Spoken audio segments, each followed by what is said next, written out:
নুরউদ্দিন লিখেছেন, ৩ বছর পর পলিসি স্যালেন্ডার করতে গেলে দেখা যায় 3 ভাগের 1 ভাগ টাকা পাওয়া যায়।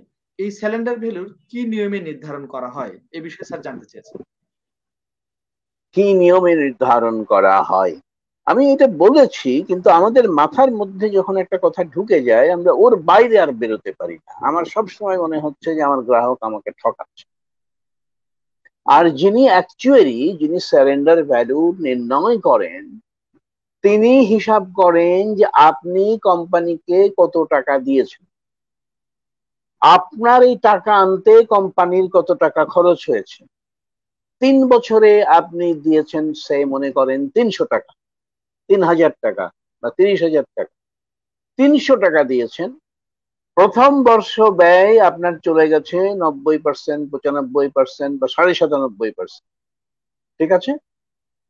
এই যে 97.5% টাকা আপনার খরচ হলো, এটা একটু আগেই উদাহরণ দিলাম যে যদি এটা আমরা যারা পলিসি চালাচ্ছি, এই টাকাটা যেহেতু এটা খরচ হয়ে গেছে কোম্পানি, তাহলে কোম্পানির কাছ থেকে যদি দিতে হয় শেয়ার হোল্ডারের থেকে, তাহলে শেয়ার হোল্ডাররা এই ব্যবসা করতে আসবে না, তার টাকা যাবে।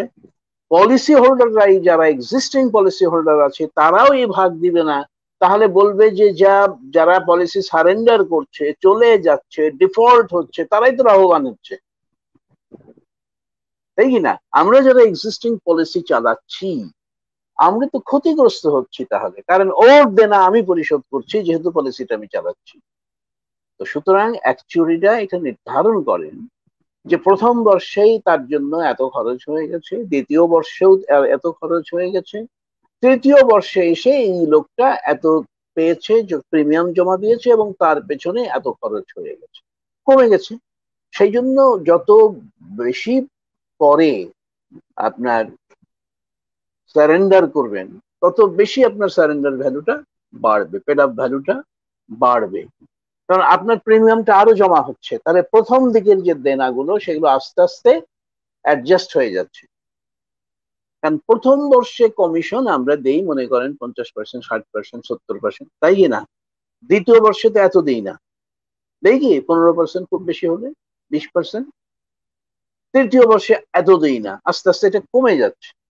তো ন্যাচারালি আপনার টাকাটা জমা হচ্ছে বেশি, কোম্পানির হাতে বেশি, তাহলে কোম্পানির ওই টাকাটা ফেরত দেওয়ার সঙ্গতি বাড়ছে। আমরা একজনকে ক্ষতিগ্রস্ত করে আর একজনকে লাভবান করতে চাই না। চুক্তির শর্ত মোতাবেক আপনি এই ম্যাচুরিটি পর্যন্ত পলিসিটা চলা যাবে।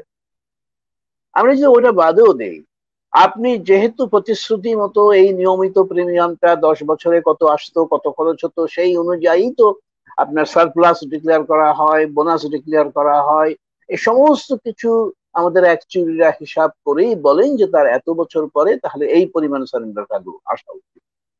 এই হিসাবটা তারা মাথায় করেন। এরা মানে কোন রকম রুল অফ থাম যেটা বলি আমরা, যে আন্দাজে একটা টাকা বলে দিল যে আপনি 1 বছর পরে 2 আনা পাবেন, 2 বছর পরে 3 আনা পাবেন, এরকম নয়। এটার একটা নিখুঁত গাণিতিক হিসাব আছে।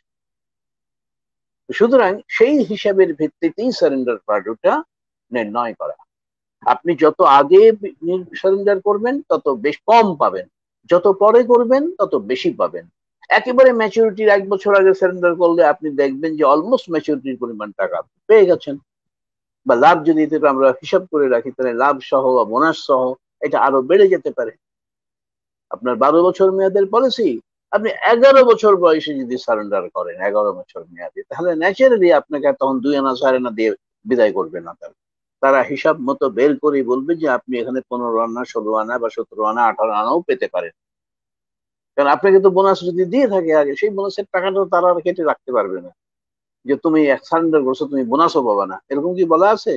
ওটা তো আপনার হিসাবে জমা হয়ে গেছে, আপনাকে দেয়নি টাকাটা, কিন্তু আপনার হিসেবে তো জমা আছে যে আপনি এত বোনাস পেয়েছেন।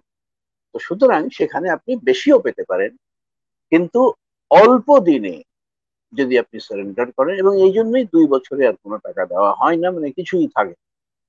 তবে অনেকে বলেন, যারা ইসলামী বীমা যারা করেন তারা বলেন যে না, যদি 1 পয়সাও থাকে 1 পয়সাও তোমাদের দিতে হবে ফেরত, কারণ গ্রাহকের প্রিমিয়ামের টাকা যেটা তারা দিচ্ছে তাদের সুবিধার জন্য, সকল গ্রাহকের জন্য তারা ফান্ডে জমা দিচ্ছে, এখানে জমা রাখছে, তাহলে সারেন্ডার ভ্যালু যদি 1 পয়সাও পায় তাও হিসাব করে তাকে ফেরত দিতে হবে।